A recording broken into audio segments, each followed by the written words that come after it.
दोस्तों, कलेक्टर साहब एक 5 स्टार होटल का मुआयना करने के लिए जाते हैं। वह भी एक ट्रक ड्राइवर बन के वहां ट्रक ड्राइवर बनकर पहुंचते हैं। 5 स्टार होटल में जा पहुंचते हैं और वहां काउंटर पर एक महिला बैठी हुई होती है। उससे बात करते हैं और कहते हैं कि मुझे एक रात बितानी है और वह भी हमें लड़की की आवश्यकता है। तो वह कहती है मिल जाएगी।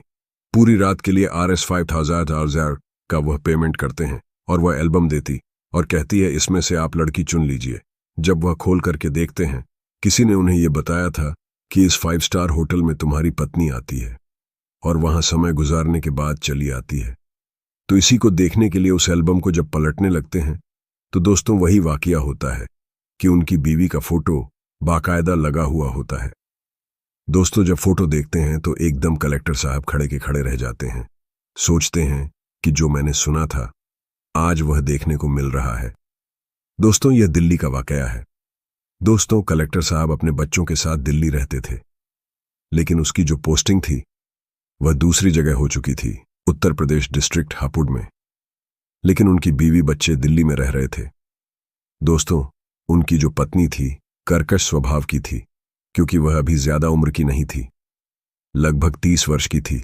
साहब भी थे, लेकिन वह आ नहीं पाते थे, तो उनकी बीवी जो थी उस होटल में जाया करती थी। दोस्तों, जैसे ही वह उस एल्बम को देखते हैं, देखने के बाद भौचक्के से खड़े रह जाते हैं। वह पूछती, क्या हुआ, बोलो। कुछ नहीं, यह लड़की पसंद है, इसी की रूम में मुझे जाना है। तो वह कमरा नंबर देती है। लेने के बाद कलेक्टर साहब चले जाते हैं। ट्रक ड्राइवर के भेष में होते हैं, क्योंकि अपने भेष में होते तो सिक्योरिटी होती और लोग भी जानते। जैसे ही जाकर के उस रूम के अंदर प्रवेश होते हैं तो क्या देखते हैं कि उनकी पत्नी जो श्रीमती जी होती है बाकायदा बेड पर बैठी हुई थी। दोस्तों, जैसे ही उनकी पत्नी ने देखा तो मानो यह मालूम पड़ा कि पूरे शरीर से पसीना छूट गया हो। पति को देख करके अब उसकी जबान से कोई शब्द नहीं था।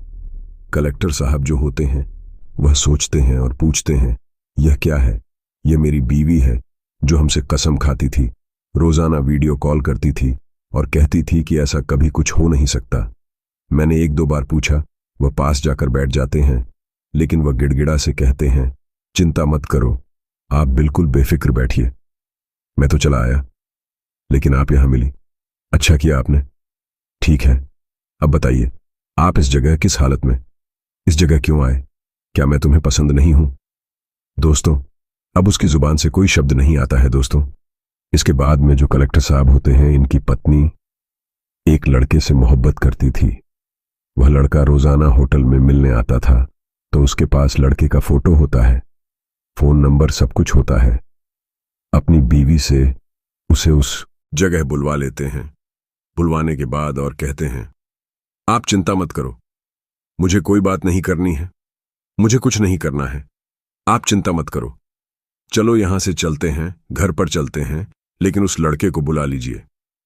अब पत्नी वाली बात अब वह कुछ कह नहीं सकती, क्योंकि रंगे हाथों उसे ऐसी जगह पकड़ा जाता है। पकड़ने के बाद कलेक्टर साहब उससे पूछते हैं कि आखिरकार आपने यह कदम क्यों उठाया? अब उसकी जबान पर कोई शब्द ही नहीं है। उसके बाद वह अपनी पत्नी को घर ले जाते हैं। घर ले जाने के बाद उस लड़के को बुलाते हैं जो लड़का उससे मोहब्बत करता था।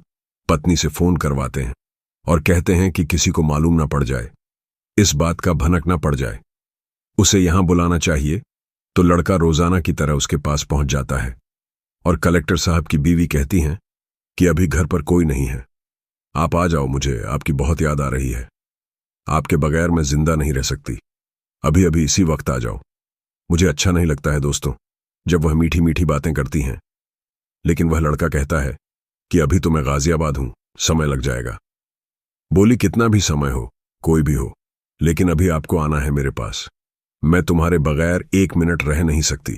मौका बढ़िया है, सुहाना समय है। दोस्तों, कहते हैं कि जब किसी का किसी से टांका लग जाता है तो उसे न दिन में चैन पड़ देता है, न रात को नींद आती है, उसकी तस्वीर उसकी आंखों में बसी रहती है। वही वाकया होता है। दोस्तों, उन्हें यह नहीं मालूम था कि कलेक्टर साहब घर पर मौजूद हो चुके हैं और उनकी पत्नी से वही फोन करवा रहे हैं। इसके बाद में दोस्तों वह लड़का रोजाना की तरह भागता हुआ गाड़ी से पहुंच जाता है।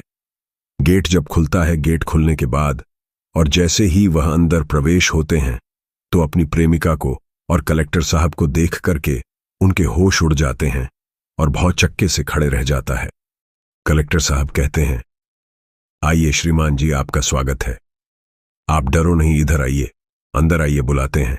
चाय नाश्ता करवाया जाता है और अपनी पत्नी से कहा जाता है कि हमें तुम्हारी खुशी में ही खुशी है। तुम जैसे खुश रहना चाहती हो उसी खुशी के लिए हम आज वह काम कर रहे हैं। हमें कोई दिक्कत नहीं है।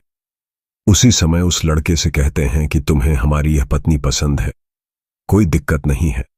उसी समय और लोगों को बुलाया जाता है। बुलाने के बाद वकील साहब को बुलाया जाता है। कोर्ट मैरिज के कागज बनवाए जाते हैं और बाकायदा कलेक्टर साहब खड़े होकर के दोनों को एक एक माला पकड़ते हैं। और भी लोग होते हैं और उनका लिखा पढ़ी से पूरा ही कोर्ट मैरिज करके एक दूसरे का विवाह कर देते हैं। और तब बैठने के बाद अपनी पत्नी से कहते हैं कि मेरे अंदर कमी थी, क्योंकि मैं समय से आ नहीं पाता था, क्योंकि इतना बिजी रहता था, और आप यहां थी, आपको दिक्कत थी। तुम्हें आदमी की आवश्यकता थी, क्योंकि तुम्हें केवल इश्क की हवस की आवश्यकता थी। अब ऐश और आराम से रहिएगा। यह तुम्हारा पति है। और उससे कहा, यह तुम्हारी पत्नी है। दोस्तों, तो अपनी बीवी का विवाह खड़े खड़े वह कलेक्टर साहब उस लड़के के साथ करवा देते हैं और बा इज्जत गाड़ी में बैठा है।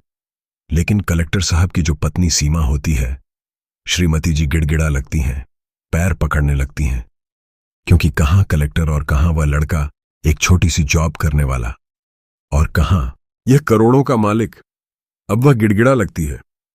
लेकिन कलेक्टर साहब मुस्कुराते हुए कहते हैं कि अच्छा है, क्योंकि मेरे अंदर कमी थी, मेरे अंदर खोट थी, इसलिए तुमने इसे चुना, तो आप इसके साथ खुश हैं, तो आप रहिए। मैं रोजाना आपसे पूछता था कि आप किससे बात करती हो, तो कहती मेरी मां बात करती है, कहीं किसी से बात हो रही है, कहीं तुम्हारा गैस सिलेंडर खत्म हो जाता था, कहीं कुछ खत्म हो जाता था। रोजाना बहाने बनाती थी, लेकिन आज बहाने नहीं चल सकते हैं। दोस्तों, ये बात सुनकर के दोनों को हंसी खुशी से वो विदा कर देते हैं और उससे सदा सदा के लिए छुटकारा मिल जाता है, क्योंकि ऐसी स्त्री को त्याग देना ही उचित होता है। दोस्तों, इसके बाद में कलेक्टर साहब जो होते हैं और वहां से अपनी ड्यूटी पर चले आते हैं। इसके बाद एक बहुत अच्छी, सुंदर, नेक और सुशील लड़की से वह विवाह करते हैं और उसे अपनी पत्नी के रूप में स्वीकार करते हैं। और वह लड़की, जिसका नाम राधा होता है, कलेक्टर साहब पैसे से ताल्लुक नहीं रखते, केवल एक गरीब और नेक लड़की से ही रिश्ता करते हैं और अपना पुनः विवाह कर लेते हैं दोस्तों, और उसे अपने साथ रखते हैं, अपना दूसरी जगह ट्रांसफर कर ले जाते हैं। नजदीक ही अमरोहा होता है, वहां से रोजाना अप डाउन करते हैं और अपनी नई बीवी के साथ जिंदगी सुकून से गुजारते हैं। उनकी जो बीवी होती है, राधा, पति का बड़ा आदर करती है और पति पत्नी दोनों बड़े प्यार से रहने लगते हैं। कहते हैं कि अगर स्त्री का पैर निकल जाता है तो उसे कोई संभाल नहीं पाता, चाहे उसे कुछ भी करना चाहिए, उसकी लत गलत हो जाती है तो गलत गत ही हो जाती है। कलेक्टर साहब की बीवी ने जो गलत काम किया, उस लड़के से संपर्क किया, उस लड़के से मोहब्बत की, उसका परिणाम, उसका नतीजा उसे भोगने को मिला और एसपी साहब ने उसे बिल्कुल ही त्याग दिया। इस कहानी को सुनाकर किसी को परेशान करना नहीं है, किसी का दिल दुखाना नहीं है, केवल आप लोगों को जागरूक और सचेत करने का मेरा उद्देश्य है। क्योंकि आजकल ऐसे क्राइम और काम हो रहे हैं, क्योंकि बड़े बड़े घरों में ही अक्सर ऐसा होता है कि कोई अपने ड्राइवर से सेठ है, तो कोई घर के नौकर से सेठ है, कोई किसी के साथ सेठ है, कोई 5 स्टार होटल में जाती है ना, तो पति की मर्यादा है, ना ही किसी की मर्यादा है। दोस्तों, इस कहानी को सुनने के बाद, इस सच्ची घटना को सुनने के बाद आप लोग क्या कहना चाहेंगे? अपनी राय हमें कमेंट बॉक्स में जरूर बताइएगा। फिलहाल आज के इस वीडियो में इतना ही। वीडियो पसंद आए तो वीडियो को लाइक और चैनल को सब्सक्राइब जरूर करिएगा। आप सभी लोगों का बहुत बहुत धन्यवाद।